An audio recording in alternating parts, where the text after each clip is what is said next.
Welcome to the Slop Farm. Enjoy the video. You start by powering the sound amplifier and confirming battery level. Make sure it's at least half charged to avoid power drops during calibration.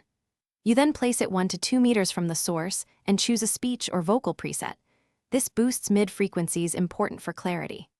Once done, connect any microphone or wired input and set master volume to a low reference level.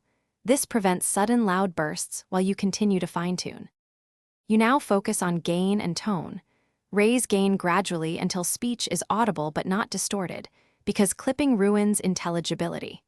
Then adjust the equalizer.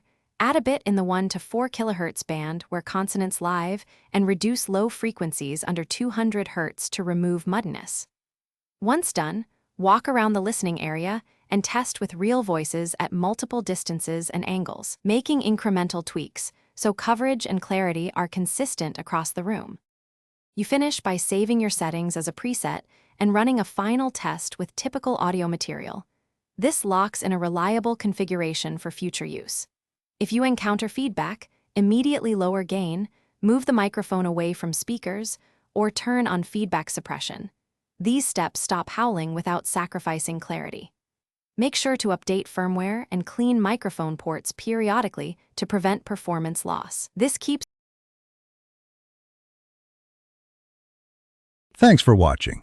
Consider subscribing if we helped you today.